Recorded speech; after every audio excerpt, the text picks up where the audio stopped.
Hi everyone, welcome back to the channel. So my name is Jodie. I'm a pretty new channel here. I tend to talk about personal finance, and if that's the kind of thing you're interested in, becoming a little bit better about, please subscribe. That would really help me out. So let's get into the video. So I want to talk about things that I have stopped buying in my 30s that has helped me financially. So the very first one I want to talk about is skincare. Now, obviously, really important to wear like SPF, things like that. I don't mean that. Obviously, keep buying SPF for your skin. But I went through a phase of going to, if you live in the UK or Ireland, to Space NK, which is a shop they have over here, which have the most delicious, skincare brands out there.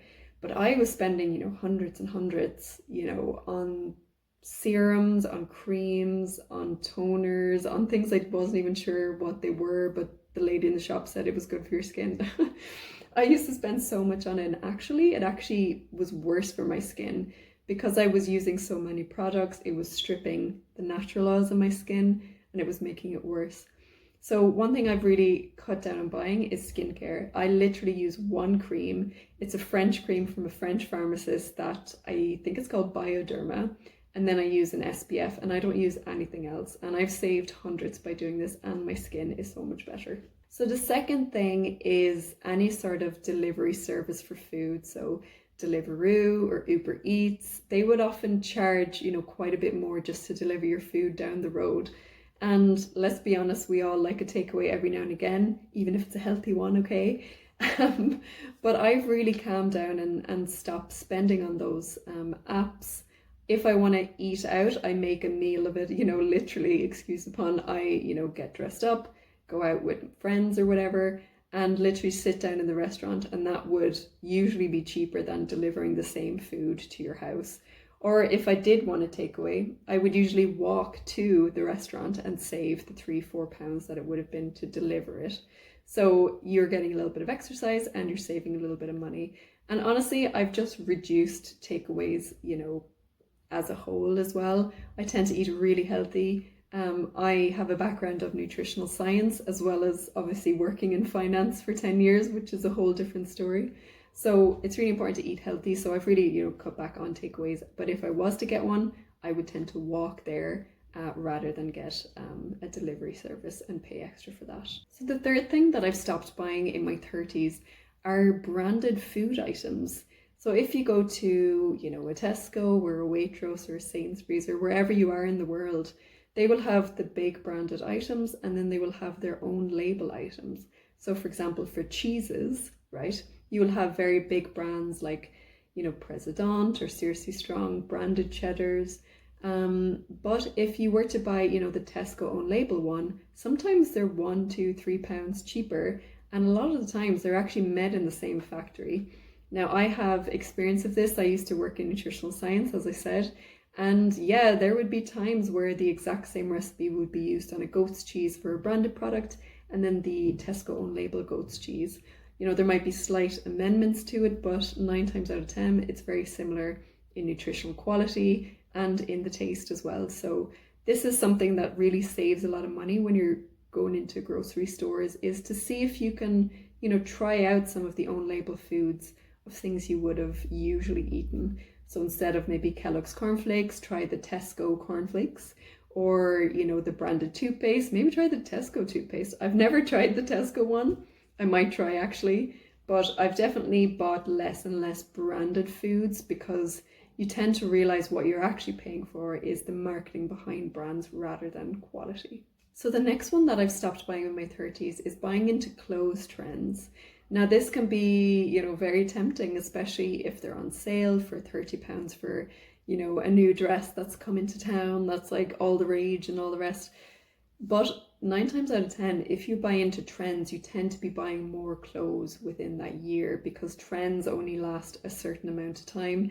And then you're either giving away those clothes or binning those clothes because they're cheap materials and they've torn or they're not very good quality. So fast fashion and trends, I really don't buy into anymore. I stick with very basic colors. As you can see in a lot of these videos, I tend to wear black a lot of the time. Or, I found that out of my 10 pairs of jeans, I was mainly wearing just the 2 pairs, which were my favorite pairs.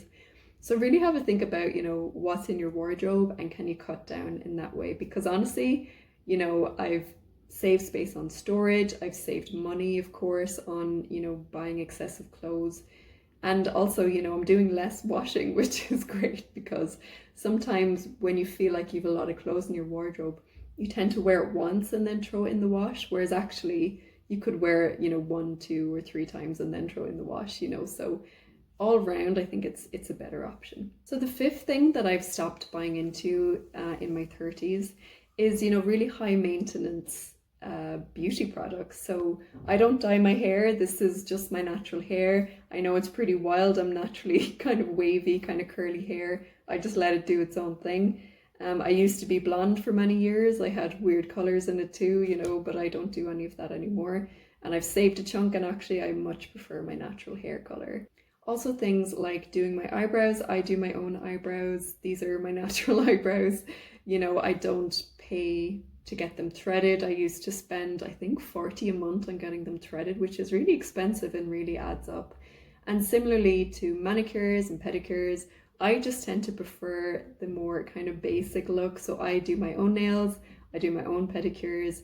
And again, pedicures can be like £50 a month or £50 every time you do them in a salon. So it can be incredibly expensive.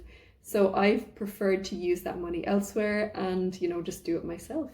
And the sixth thing that I have stopped buying into in my 30s are Ubers and taxi rides.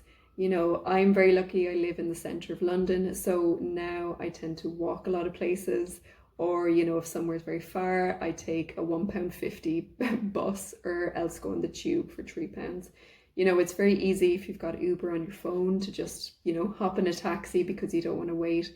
But honestly, I found as I got older, I really enjoy just going for walks, and that way you get to see part of the city, or you get to see part of the countryside that you may not have seen before in, all of its glory. So for me, I think it's about just being present, and that's why I like walking so much more.